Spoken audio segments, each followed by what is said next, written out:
Sejam bem-vindos a mais uma aula do Epiflix. Hoje nós vamos falar do passo 2, que é o passo de estabelecer a existência de um surto. É óbvio que eu sei esses passos de cor, mas queria mostrar para vocês um dos nossos brindezinhos que estão indo no kit da vaquinha. Então é um marca-página com os 10 passos, com a referência bibliográfica aqui embaixo e um pouco de informação para a gente pensar como é que a gente consegue apoiar vocês com coisas pequenas para o dia a dia. Bom, hoje eu queria apresentar para vocês a nossa próxima professora. Hoje a professora é a Daniele Queiroz. A Dani também é epidemiologista da equipe da PROEP e ela trabalha há mais de 10 anos na área epidemiologista, é doutora em saúde coletiva, já enfrentou grandes epidemias no estado do Ceará, então ela trabalhou tem uma experiência em surtos muito grandes, e aí eu posso mencionar só por alto surto de sarampo recente, de dengue, zika, chikungunya, na questão das meningites, e trabalha conosco agora também num projeto muito importante para a vigilância das manifestações neuroinvasivas por arcovírus. Então, vocês estão falando com uma pessoa que entende do tema, que tem uma experiência tamanha e uma simplicidade para explicar que vocês vão gostar. A Dani também é docente, ela também é professora na Unicristos, a Universidade Unicristos, aí no Ceará, em Fortaleza. Então tem muito para contribuir conosco.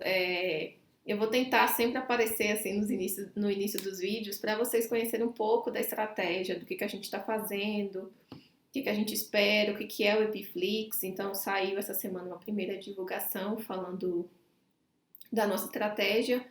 E vocês vão ter acesso a essas aulas de maneira gratuita por pelo menos 3 meses e depois a gente vai pensar como tornar isso sustentável. Hoje a ideia do Epiflix é falar de temas complexos da saúde pública de uma maneira simples, prática, contando com os maiores especialistas hoje, membros da PROEP e pessoas que querem trabalhar e ajudar a gente. Então a Dani é uma dessas pessoas, a Daniela está trabalhando com a PROEP de braços abertos já há um bom tempo. É uma pessoa serena para a investigação de surto, então num período tão difícil, essa confiança e essa experiência que ela tem muito a agregar ao nosso trabalho de hoje. Então eu espero que vocês gostem, curtam, compartilhem, se inscrevam no canal, compartilhem a estratégia do Epiflix e colabore também. Você também pode ser um voluntário nosso, mas isso já é um assunto para outro vídeo. Tchau!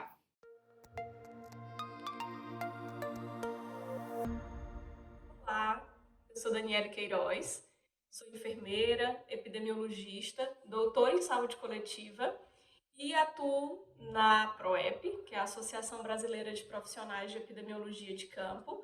Faço parte do grupo técnico, colaborando em alguns dos projetos desenvolvidos pela PROEP e também atuo como docente do curso de medicina do Centro Universitário Cristos. E hoje nós vamos conversar um pouco, avançar nos passos, dentro dos 10 passos da investigação de surto, e vamos nos concentrar no passo 2, estabelecer a existência de um surto. Então, eu espero que a gente possa ter uma conversa bem leve, uma conversa que consiga guiar vocês para esse passo que é fundamental, é de extrema relevância, que é estabelecer se existe ou não um surto. Não é? Eu já tive algumas experiências anteriores na gestão, né, na investigação de diversos surtos, como a investigação na pandemia de influenza, né, em 2009, outros surtos de sarampo, surto de meningite. Então, sempre esse momento inicial em que há os primeiros reportes, as primeiras notificações, é um momento crítico para quem está à frente, para quem vai conduzir a investigação, para quem vai realizar a investigação. Então, é fundamental que nós consigamos responder 3 perguntas básicas. A gente vai se guiar aqui por 3 perguntas que são: por que determinar se há um surto, não é? Qual é o impacto que tem um surto, como ele pode ser evidenciado, quais as fontes que demonstram esse possível surto. A segunda questão é: quais as principais ações e estratégias para determinar a existência de um surto, né, a nível local principalmente, porque essa identificação, essa percepção de que há uma mudança no perfil, no acometimento, no adoecimento, ela vem das equipes locais. Então, o que é mais estratégico nesse momento? E o terceiro ponto, que é falar um pouco e entender sobre as ferramentas epidemiológicas que podem ser utilizadas para determinar se há ou não um surto realmente, né? O que se configura como uma constatação e como uma ferramenta que confirma a existência de um surto ou descarta a existência desse surto, tá? Então, vamos lá para a nossa aula e assim seguir nos passos, os 10 passos da investigação de surto. Bem, por que determinar se há realmente um surto? Tá? A gente sabe que os impactos eles são inúmeros de um surto em um local, não é? Seja um surto menor, restrito, em locais específicos, ou seja, surtos que vão crescendo, não é? Ganhando magnitude e acometendo, né, uma parcela maior da população. Então, os impactos são inúmeros, a gente tem absenteísmo, tem pessoas que adoecem e que, pelo fato de ter fatores de risco, podem evoluir para as formas graves das doenças, né, também para a morte. Mas qual é o principal objetivo? Eu me permito aqui com vocês retornar um pouco para falar desses pontos. Qual é o principal objetivo de uma investigação de um surto? Qual é o objetivo da equipe, do epidemiologista de campo, das equipes de vigilância epidemiológica e de outras áreas da vigilância em saúde, né? Porque a gente sabe que tudo está muito entrelaçado, principalmente no nível local, lá no município, em que tudo acontece, né? Nos distritos, tá? Nos bairros, nas ocorrências locais, né? Então, qual é o objetivo dessa investigação? Primeiro, reduzir o número de casos daquela doença específica e morte. Todas as vezes que eu falar aqui, embora a investigação de surto ela esteja muito relacionada com doenças que podem ser transmitidas, né, de pessoa a pessoa, ou por algum veículo, né, por alimentos ou por água, esses mesmos fundamentos eles podem se aplicar a doenças que não são transmitidas, não são transmissíveis, né, as doenças crônicas, e determinar um cenário de mudança ou de surto ou de incremento de casos, ele também é possível utilizando essa lógica, tá? Mas voltando aqui para o nosso ponto. Reduzir o número de casos de doença daquele evento e morte, esse é o principal objetivo de qualquer investigação de surto, tá? É impedir que as pessoas adoeçam, que novos casos surjam e que outras pessoas morram naquele episódio. Outro ponto importante que é considerado para a investigação de um surto é determinar a magnitude, a dimensão da ocorrência e, embora a gente não consiga descrever prontamente essa ocorrência até agora, o passo 2 é lógico, o passo 3 ele vai trazer isso de forma, né, de forma mais específica para que vocês consigam entender como descrever um surto, uma ocorrência, considerando os 3 principais pontos que devem ser reportados, relativo às pessoas que adoeceram, em que tempo isso ocorreu, a distribuição no tempo e no lugar. Tá? O terceiro objetivo de investigar surtos é propor medidas de controle e prevenção de novos casos, que está ali também relacionado com essa redução de casos e morte.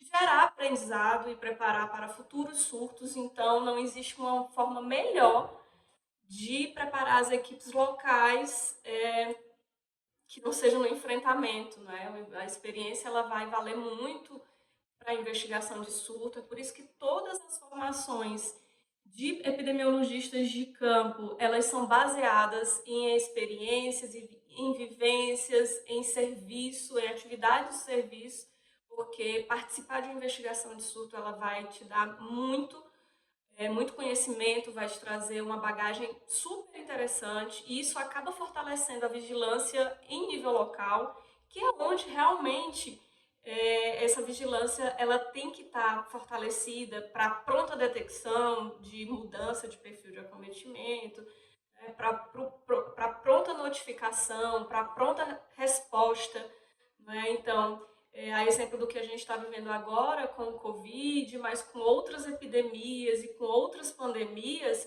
o reporte local ele é de extrema importância, né, para que todas as demais ações elas sejam desencadeadas de forma oportuna, tá? Avançar no conhecimento sobre a doença, a gente está falando aqui de doenças que naturalmente ainda não são tão conhecidas, né? A gente pode chegar em cenários que você não tem ideia do que está ocasionando aquele surto, não tem ideia de qual a etiologia e de como colher pistas, né, de exposição, mas lógico que a gente vai ter também alguns desafios com surtos que a gente não conhece a etiologia, e mesmo assim, investigar esse surto ele vai melhorar o conhecimento sobre aquela doença, sobre aquela exposição, sobre aquele agravo, tá? Então, aqui no Ceará nós tivemos um surto de uma doença que era uma faringite infecciosa que evoluiu com uma pielonefrite aguda. Então, era algo que a gente não conseguia imaginar o que estava relacionado com esse surto. Tivemos a equipe do EPSUS, EPSUS avançado aqui, nos dando apoio, e no final, ao fim dessa investigação, depois de coletar os dados e conduzir todas as etapas da investigação de surto, foi identificado como causa daquele surto, daqueles casos graves, né, que levavam à insuficiência renal, inclusive, à morte, era que determinada comunidade estava consumindo o queijo de um produtor que não pasteurizava o leite, né, para a produção do queijo, e foi detectado que o rebanho, né, o gado, as vacas leiteiras, elas estavam com processos repetidos de mastite. Então, essa infecção, esse surto foi causado pelo consumo de alimentos não pasteurizados, mas até chegar na cidade, tentar identificar qual a etiologia, né, era um mistério geral. Então, nem sempre a gente vai direto chegar no local, já estabelecer os objetivos da investigação com uma hipótese diagnóstica, tá? Esse também é um próximo passo que a gente vai ver aqui no curso, dentro dos 10 passos, para estabelecer essa etiologia, tá? Fornecer oportunidade de treinamento, como eu comentei aqui anteriormente, a investigação de um surto é um campo riquíssimo de aprendizado, né? Desde a preparação até a comunicação e o relatório final. Reduzir impactos sociais e econômicos da ocorrência, principalmente, a gente está vendo agora com essa pandemia do Covid-19, o impacto que está sendo para a população, para a economia, para as vidas. Então, são inúmeros impactos. Se a gente conseguir reduzir o número de casos, atuar prontamente, isso também será reduzido. Identificar fontes e modos de transmissão, tá? Outro objetivo, identificar grupos expostos que possuem maior risco para as formas graves da doença. Então, eu costumo dizer que a resposta a emergências, a resposta a surtos, a investigação de surtos, ela tem uma ciência própria, né? Tem métodos específicos e métodos epidemiológicos que nos permitem identificar quais os grupos que têm maior risco, e vai chegar um momento em que esses grupos eles têm que ser protegidos, eles têm que estar ali como foco e como alvo, tá? Porque esse mesmo grupo é o grupo que vai aumentar a necessidade de cuidados especiais, de UTIs, de hospitais, das UPAs, das unidades básicas de saúde, e acaba também tendo um impacto sobre o serviço de saúde que não estava previsto, né? Então, se a gente tem uma demanda acima de 20% do que era previsto, né, planejado para aquele ano, para assistência, a gente já tem um caos completo, colapso completo do sistema de saúde, tá? Identificar fatores determinantes. Tá, se eu tive uma mudança de perfil de acometimento, o que está ocasionando esse maior adoecimento? Que fatores são determinantes? O que de novo aconteceu na minha população, na minha comunidade, naquela comunidade específica, naquela escola, naquela comunidade que frequenta? O que mudou para que, condicionando e determinando esse adoecimento, esse aumento de casos, não é? Lógico, vou dar exemplos aqui de Ceará, porque é a minha vivência, tá? Nós tivemos, e aí eu gosto muito de pensar em avaliação de impactos, não é? De grandes empreendimentos, principalmente impacto para a saúde. Esse é um ramo da epidemiologia também, que tenta prever, antes da chegada de grandes empreendimentos, como isso pode impactar na saúde da população, tentar planejar novos serviços de saúde, enfim. Então, lógico que essa seria a melhor forma de planejar uma mudança que seriam de determinantes, né, do adoecimento, mas nem sempre isso acontece. A gente já viu aqui algumas comunidades impactadas com a chegada de grandes empreendimentos, novos adoecimentos, aumento de doenças que antes não eram determinadas, então não eram identificadas, notificadas, então um trânsito intenso de pessoas que são de outros estados, de outros países, isso tudo pode estar ali como fator determinante. Mas a investigação desse surto ele vai identificar que fatores são esses, tá? Porque a gente tenta neutralizar para reduzir o número de casos. Confirmar diagnósticos e etiologias, tá? Então a gente chega com a hipótese do que é aquilo, ou chega com hipótese nenhuma, e a investigação do surto ela vai nos permitir confirmar ou não essa etiologia. E o último é determinar as características epidemiológicas dessa ocorrência, né? Pessoa, tempo e lugar, que é a tríade, o mantra da epidemiologia descritiva, epidemiologia de campo, pessoa, tempo e lugar. É lógico que a gente vai ter um momento de testar essas hipóteses, né? É mais um passo da investigação de surto que a gente vai ver, né? O passo 6 e 7. E para essas hipóteses serem testadas, primeiro elas têm que ser levantadas a partir da epidemiologia descritiva, a partir da descrição tempo, pessoa, lugar. Após levantar hipóteses de etiologia, de exposição, de quais fatores são os determinantes, da possível causalidade, nos passos seguintes a gente consegue comprovar ou não, utilizando a estatística, mais um tripé da epidemiologia, né? Utilizando a bioestatística, o que pode ser ou não ali como fator causador, causalidade, tá? E assim, mesmo tendo isso muito claro em mente, no momento em que há a detecção de um aumento de casos, é importante que o investigador, que o epidemiologista de campo, ele tenha isso muito, muito claro, porque por diversas vezes nós recebemos rumores, notificações, percepção de profissionais de saúde que estão lá no local, de que há um aumento que há um aumento do número de casos de determinada doença, e quando a gente vai realmente destrinchar aquilo, aquela informação, aquele registro, a gente percebe que talvez ocorreu, talvez não, com certeza ocorreu alguma mudança que fez com que esse número maior de casos fossem registrados. Então, é importante ir sempre com a mente aberta para esse passo, que é determinar ou não a existência de um surto, né? A gente vai com muita ansiedade.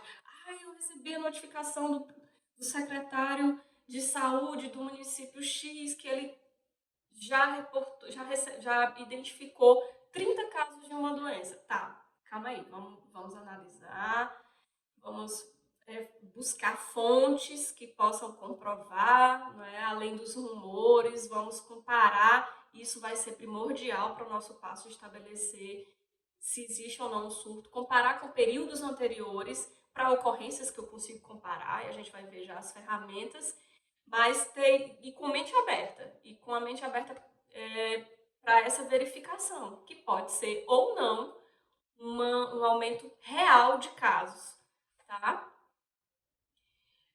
E aí, uma das primeiras tarefas do investigador de campo é verificar se o conjunto de casos é realmente um surto, se eles têm as mesmas características de adoecimento, se eles têm as possíveis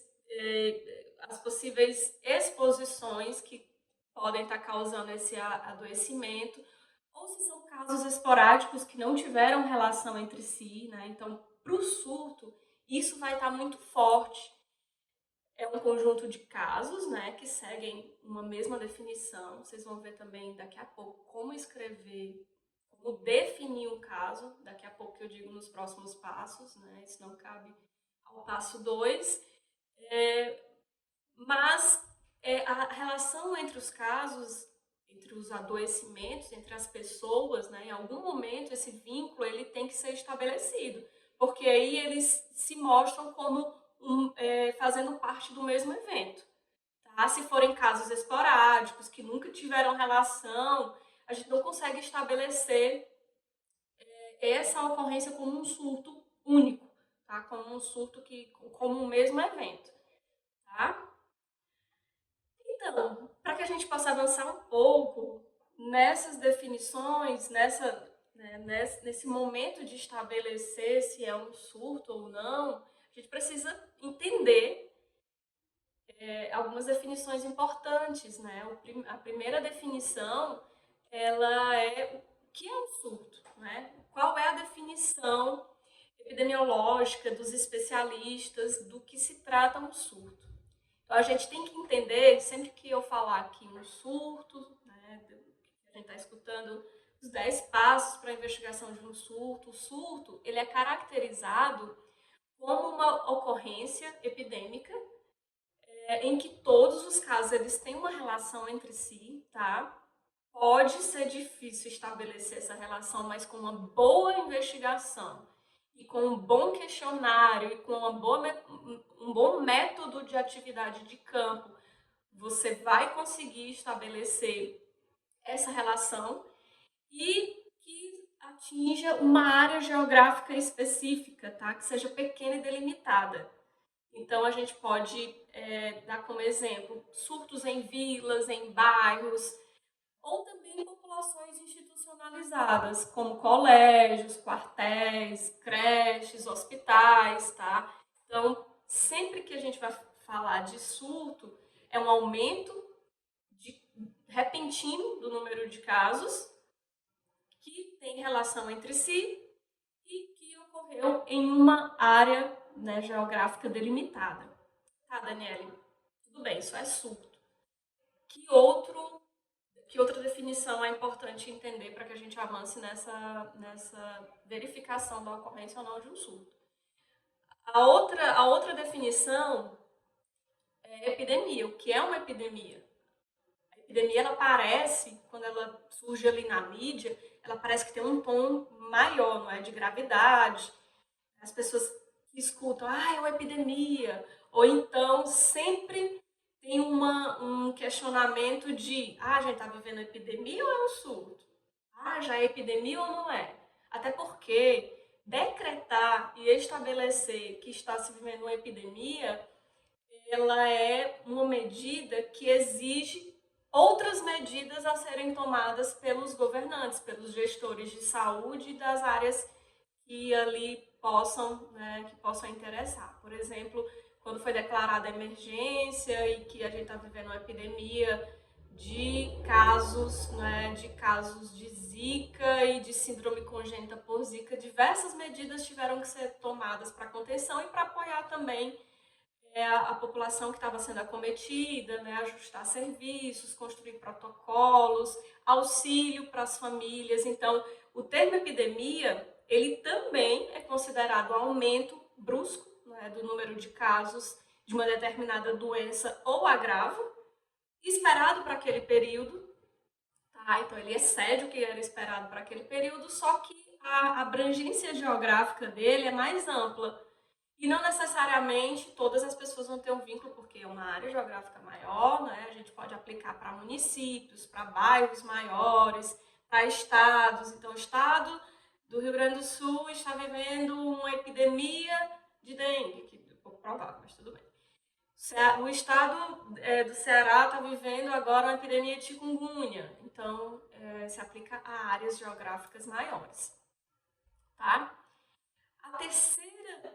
A terceira definição que é importante também, e que traz assim, uma noção desse todo, que é definir um surto, caracterizar um surto ou não, são as endemias. E aí, esse termo endemia, ele não está muito relacionado com a questão quantitativa, né? Ele está mais relacionado com a presença daquela doença, daquela ocorrência naquele território.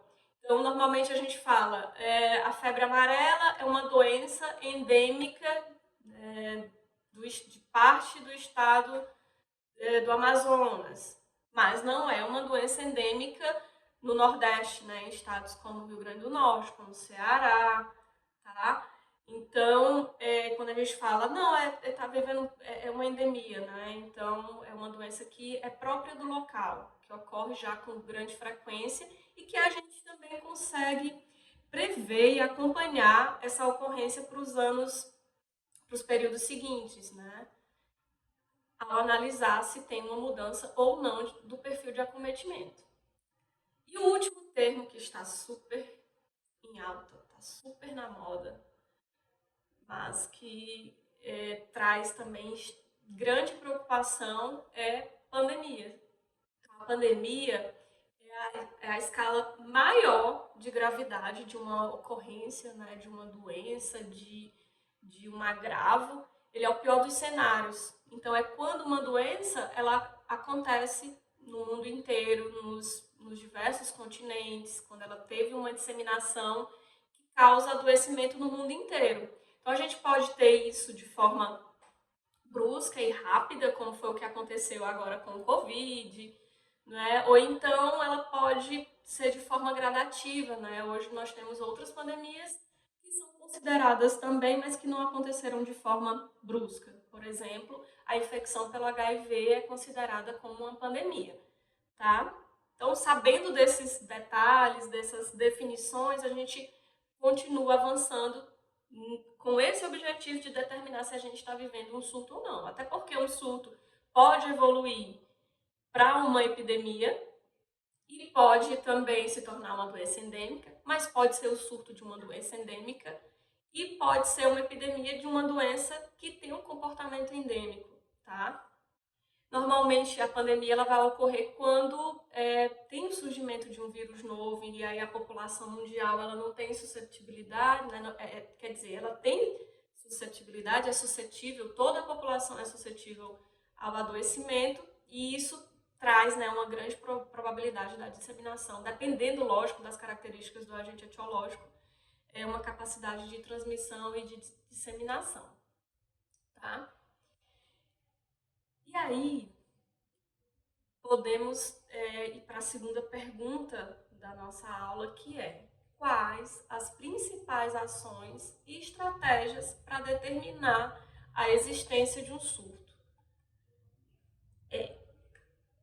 Nós temos já todas as atividades de rotina da vigilância epidemiológica e das outras vigilâncias, né, incluindo ocorrências que envolvem a vigilância ambiental, que envolve a vigilância sanitária, que precisa da atuação de ações de imunização, mas é importante que a gente tenha um conceito de que o surto, ele precisa de uma resposta específica, precisa de um entendimento específico e que ele não é só acelerar as atividades da rotina, né? O que a rotina, que a vigilância epidemiológica já faz. Ele precisa de um olhar específico. Até porque, quando a gente se depara com os primeiros reportes de uma nova doença ou então de uma mudança no perfil, a gente está vendo só a ponta do iceberg.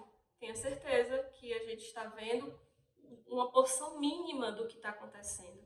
E só a investigação, a determinação que é realmente um surto, é que vai nos mostrar a real dimensão daquela ocorrência, né? Então está tudo submerso. A grande parte do número de casos, né, está ali submerso. E para que a gente possa checar realmente a veracidade daquele aumento do número de casos, a gente tem que se utilizar das diversas fontes possíveis, né, para detectar novas ocorrências, para detectar um número maior de casos. Então, é momento de se debruçar em diversas estratégias, principalmente de resgatar atendimentos médicos, né? Então, realizar a busca dos casos em prontuários, nos registros de internação, né, para os pequenos municípios. Isso não vai ter grande relevância, né, as internações, até porque, pelo nível de atenção, um atendimento mais especializado ele estará nos municípios maiores, né, nos polos, mas mesmo assim o registro dos atendimentos médicos nas unidades básicas de saúde, né, nas UPAs, enfim, fazer uma busca retrospectiva para realmente entender se houve ou não um incremento de atendimentos médicos para aquela doença, para aquele grupo de sintomas, né, aquele conjunto de sintomas. Buscar fontes em que a população se expressa, né? A gente pode ver as redes sociais como uma fonte bacana de informação, de rumores, não é? Lógico, para checar, tá? O laboratório é uma fonte importantíssima, porque diversos surtos eles começaram após a identificação dos laboratórios, principalmente laboratórios de saúde pública, que estão investigando doenças que são de relevância para a saúde pública e que acabam identificando um agente etiológico ou uma nova ocorrência que não tinha sido ainda detectada. Também os sistemas todos de informação, né? A gente tem o SUS, o Sistema Único de Saúde, ele tem uma gama de sistemas de informação que tenta coletar dados da rotina do dia a dia. Então, monitorar esses sistemas, ele já é um grande passo para detectar essa mudança, mas infelizmente, a gente tem um delay, uma demora, principalmente nos sistemas de mortalidade, né? Mas mesmo assim é uma fonte que não pode ser, nesse momento, que prevê detectar ou não um surto. A gente não pode deixar de consultar os sistemas oficiais, o SINAM, o SIM, que é o Sistema de Informação sobre Mortalidade, tá? As fontes das comunidades, a própria mídia, a própria imprensa, ela é uma fonte legal para que a gente possa checar a ocorrência de um surto. É impressionante como a mídia tem acesso aos casos de doenças que têm impacto, né, para a sociedade muito mais rápido do que a vigilância. Então, parece que eles têm um repórter ali de plantão nos hospitais de doença infecciosa, então eles conseguem noticiar também muita coisa de forma oportuna. Essa pode ser uma fonte para detectar ocorrências. Então, a própria observação da equipe e da estratégia de saúde da família. Essa observação para suas famílias que estão ali inseridas, né, na comunidade, e perceber essa mudança de perfil, o próprio relato dos agentes comunitários de saúde, dos agentes de endemia, eles podem trazer informações importantes para que você possa detectar isso e que possa checar também, tá? E mesmo com todo esse aporte, a gente sabe que a própria dinâmica das doenças infecciosas, elas nos permitem ver menos do que essa porção do iceberg que está ali submerso. Então, a gente tem uma proporção de pessoas que adoeceram na população, Dessa proporção, uma porção menor tem sintomas da doença. Está vendo diversas discussões com relação ao Covid, qual o papel desse sintomático, o papel desse não sintomático, desse assintomático, né, o período inteiro da doença, na dinâmica de transmissão. Mas aqui para a detecção de surto eles são importantíssimos porque são eles que o sistema de saúde consegue enxergar, porque são eles que, parte deles, que procuram atendimento médico, né, está sintomático, necessitou de atendimento médico, procurou atendimento médico, mas só parte desses, né, que procuram atendimento médico, infelizmente, conseguem ter acesso, e os que conseguem ter acesso, o médico que está lá, que está diante de uma diversidade de ocorrências e que tem inúmeras, né, possibilidades etiológicas, ele vai ter uma suspeição específica para aquela doença, lógico, somando o conjunto de sinais e sintomas apresentados pelaquela pessoa, aquele doente. E após essa suspeição diagnóstica, somente uma pequena parte desses é notificado para os sistemas de vigilância epidemiológica. E parte desse é investigado, né, porque a gente ainda tem casos notificados que não são investigados. E aí, uma pequena proporção que tem acesso a um resultado e uma confirmação diagnóstica. Então, realmente, essa ponta do iceberg, ela vem do momento que é o que a gente consegue conhecer. Ela vem tanto do sistema de vigilância epidemiológica, né, pela oportunidade, pela capilaridade, pela possibilidade de encontrar esse caso, mas também quando a gente está falando de doenças que não são conhecidas ainda, de novas ocorrências, ela também fica ali, só alguns casos eles conseguem ser identificados, e vai fazer toda a diferença para determinar se há um surto ou não, estudar essa ponta do iceberg a fim de descobrir o que está ali submerso, tá? Mas é importante entender em que momento aquela doença ela está acontecendo, não é? Então, será que aquele incremento de casos ele é uma variação sazonal? A doença ela tem um período em que ela tem um aumento de casos e a gente está vivendo esse aumento, tá? Então, será que ela está sendo influenciada, né, por esse período sazonal? É lógico que isso também é relevante. Se eu já conheço o período sazonal de uma doença, previamente as equipes locais elas já devem se preparar para isso, né, para reduzir o número de casos naquele período. Mas houve alguma mudança indeterminante, fatores determinantes, que aumentou realmente o número de casos mais do que a gente esperava para esse período sazonal, tá? Pode ter sido também a variação da notificação. Então, houve uma mudança na definição de caso da doença, houve mudança no procedimento de notificação, houve mudança de equipes, e aí se tornaram mais sensíveis ou menos sensíveis, e aí passaram a identificar mais casos, notificar mais casos. Então é importante saber se teve algum tipo de influência desse tipo, tá?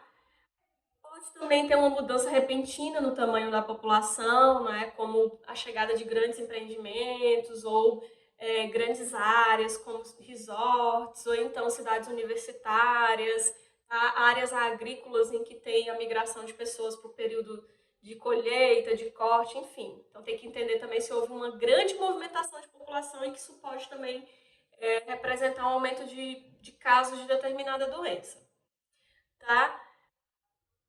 Pode também chegar novas técnicas de diagnóstico laboratorial e isso dá um aporte, né, para o sistema de vigilância e isso acaba aumentando o número de casos ali detectados. Isso é realmente um aumento de casos ou um aumento de detecção, de identificação, de acesso a testes diagnósticos, tá?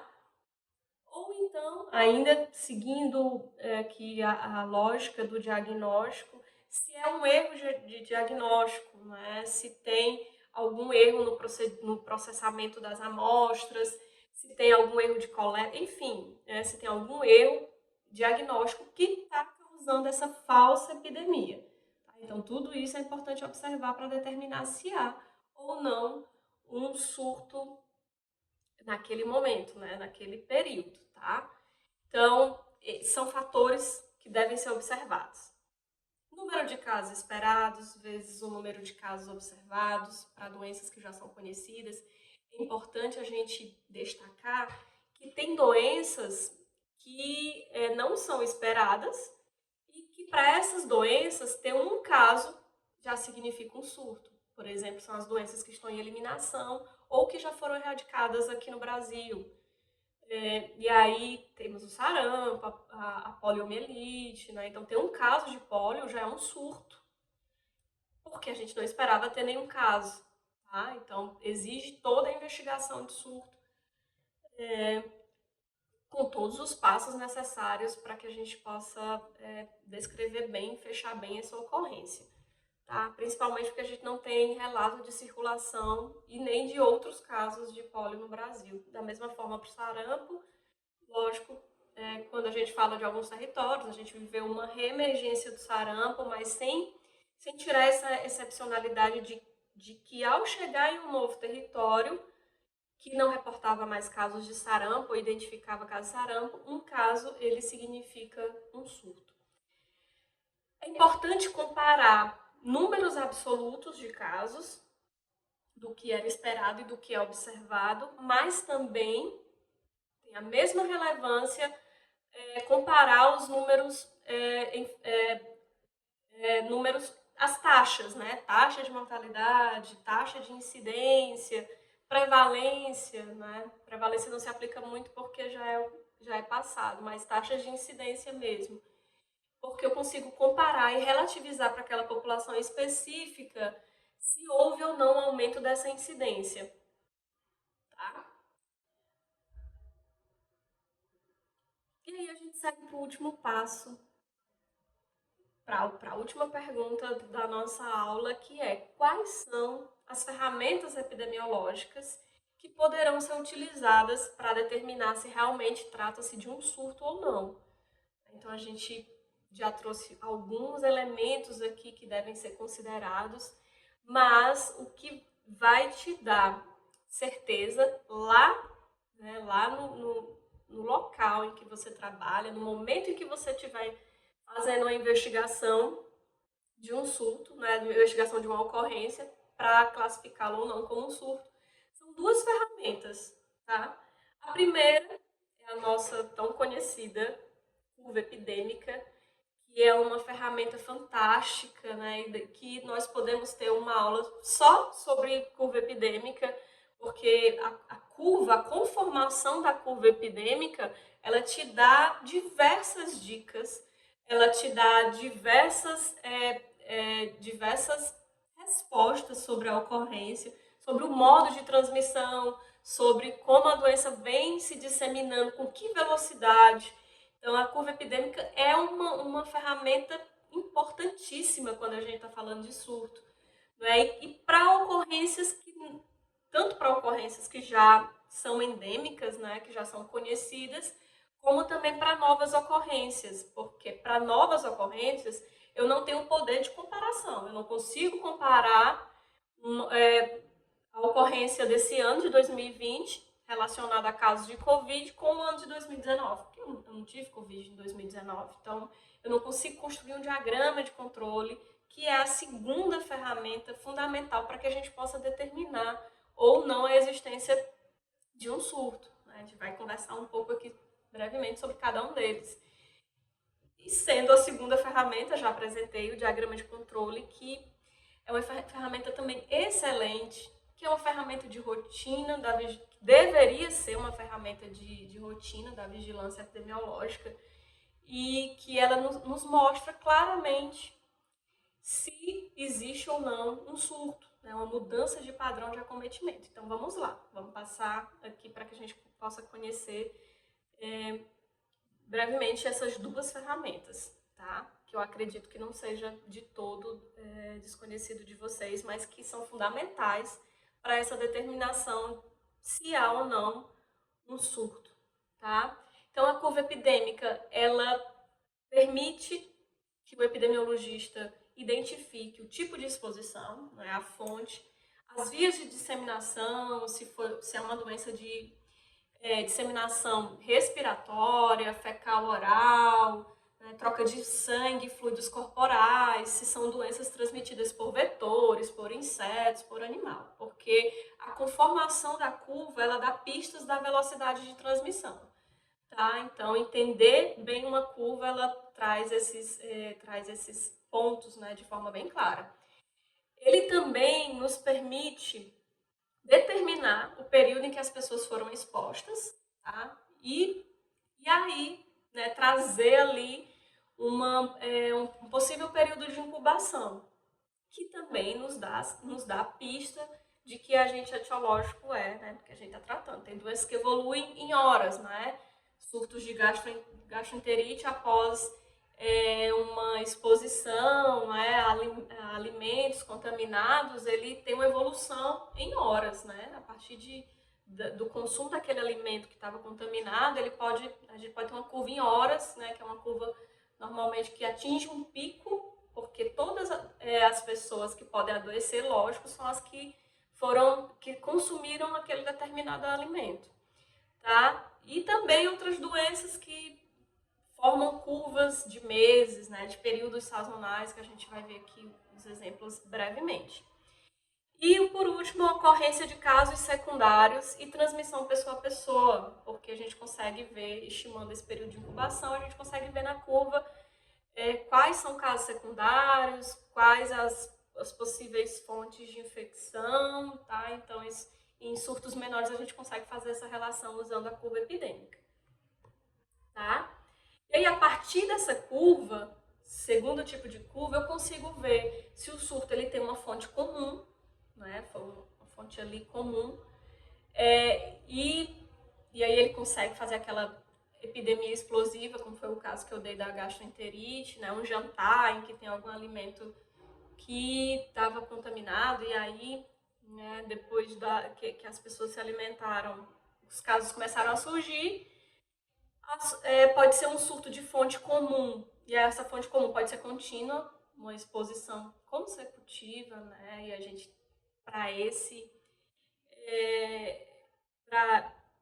também para esse tipo de surto, né, de fonte comum, a gente pode ter o exemplo de fonte comum intermitente, que a exposição se dá em vários momentos, mas ele não se dá de forma consecutiva.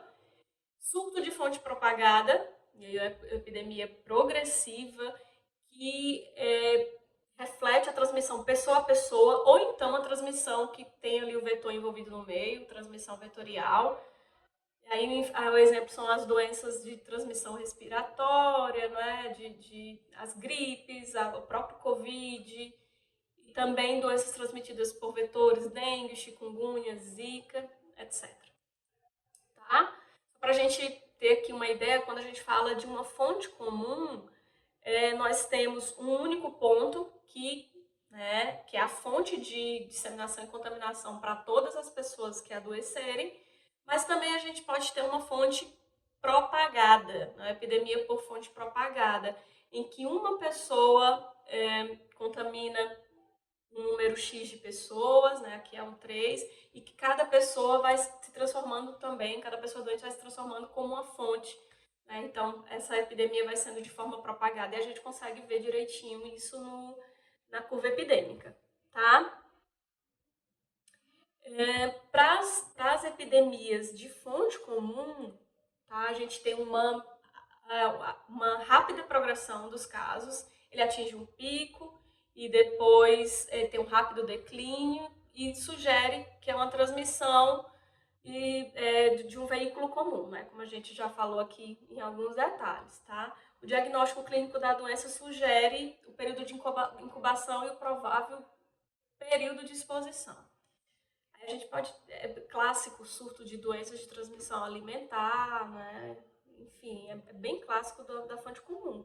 que é o que a gente pode observar aqui nessa curva epidêmica, e que o início dos sintomas se dá em horas. A gente vê aí uma exposição e depois disso os casos surgem, tá?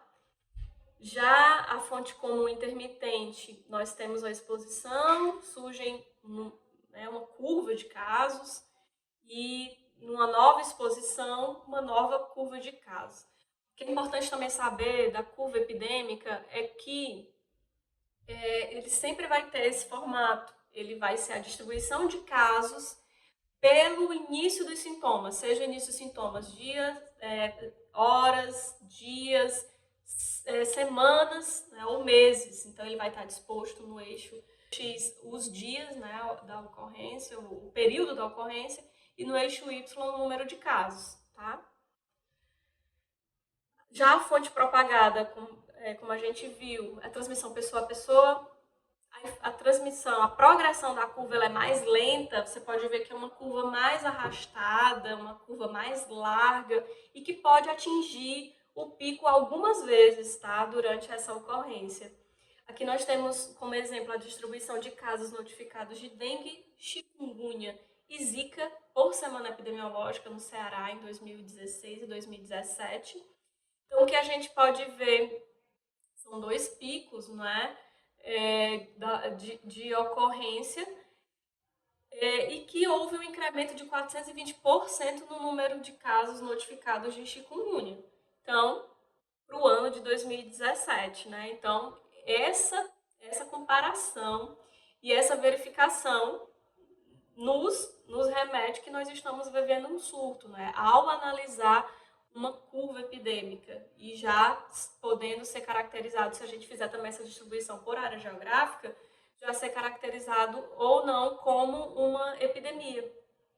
Tá? Outro exemplo aqui é uma curva realmente, uma curva mais esticada, com vários picos. Essa aqui é a curva dos casos notificados de sarampo por semana epidemiológica, no surto de epidemia de sarampo que teve aqui no Ceará, de 2013 a 2015. Então, o que está em tom mais claro são os casos notificados e que foram descartados, e em tom mais escuro, os casos confirmados, né? Então, a gente vê aquela curva irregular, tá? Aqui, os casos confirmados de leptospirose por semana epidemiológica no Brasil, de 2001 a 2008. Então, a gente pode observar também uma mudança nessa curva epidêmica que remete um padrão sazonal. E aí a gente sabe que a leptospirose está associada com alguns fatores determinantes, né?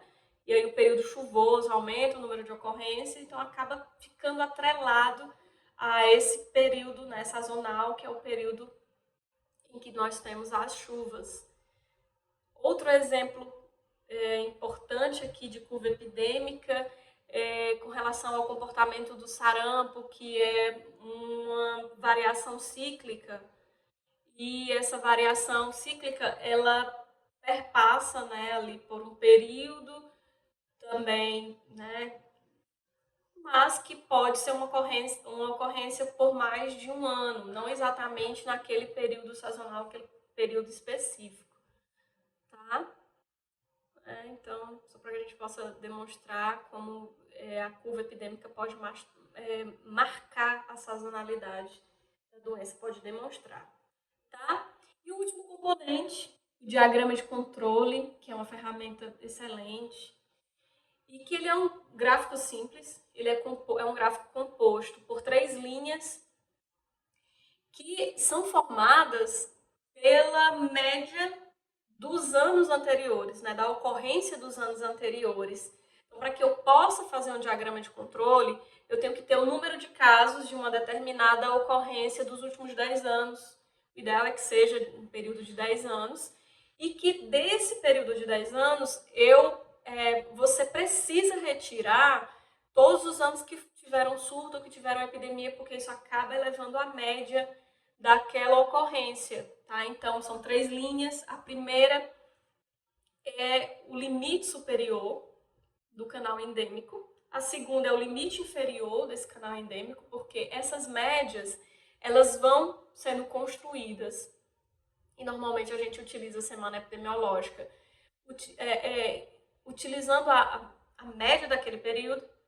e ele constrói um canal que a gente chama de canal endêmico. Se ele está por ali, naquele canal endêmico, entre o limite inferior e o limite superior, ele é uma ocorrência esperada.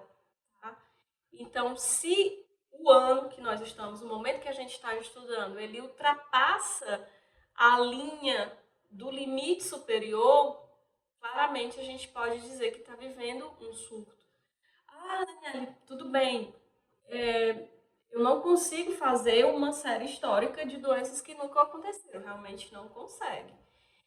Então a gente busca evidências de outras fontes, né? Não de casos propriamente ditos, mas conjunto de internações pelo aquele conjunto de CIDs, né, que podem representar aquela doença. Por exemplo, para eu determinar que eu estou vivendo um surto de gripe, ou de influenza, ou de síndrome respiratória aguda grave, eu posso fazer um diagrama de controle de todas as internações do CID J9 a J18, que são os CIDs que podem ali representar a infecção por influenza, e ver se eu tenho um padrão alterado ou não dessas ocorrências e no diagrama de controle determinar essa mudança de padrão, tá?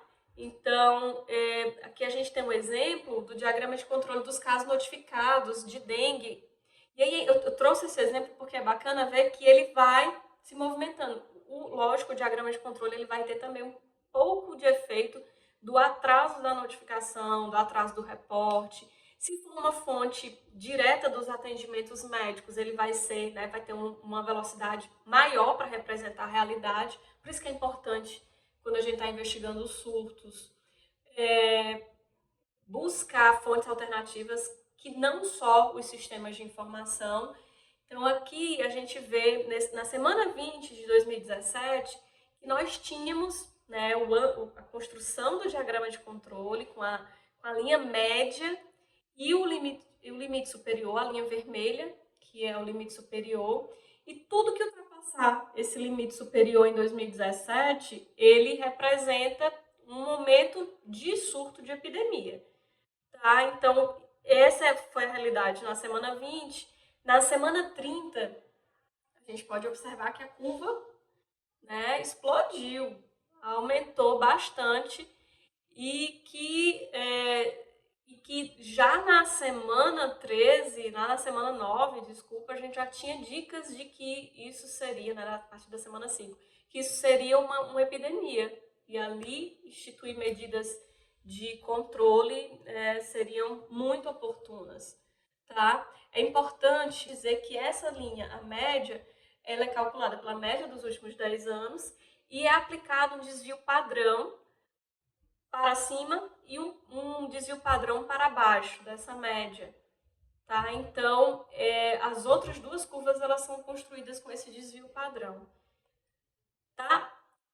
Outro exemplo aqui de diagrama de controle, eu trouxe aqui o exemplo das internações pelos CIDs J9 a J18 na grande região de Fortaleza, que ele mostra aqui a curva de internações em 2020 muito acima do que era esperado, de tudo que já tinha acontecido nos últimos anos, né, nos últimos 10 anos. Então, realmente, o adoecimento pelo Covid, ele causou um incremento muito grande em internações nesses CIDs. Tá?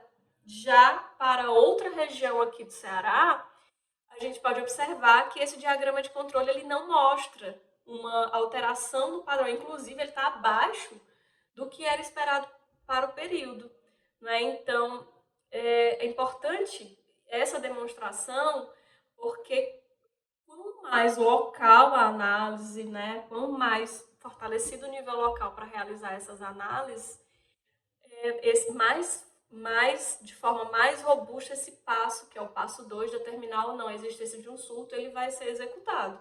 E ele vai ser importantíssimo para que os demais passos eles sejam seguidos. Tá? É isso. Então, é importante esse passo 2, ele é extremamente importante na investigação de surtos, mas é importante ter a noção do todo, da importância de cada um dos passos, né, para essa investigação ser uma investigação bem sucedida e que, no fim, vidas possam ser salvas.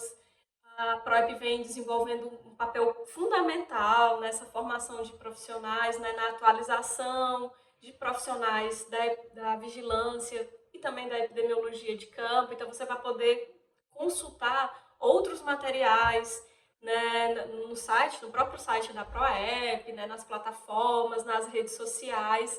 Com certeza você vai conseguir engrandecer a sua experiência de investigação de campo. Obrigada.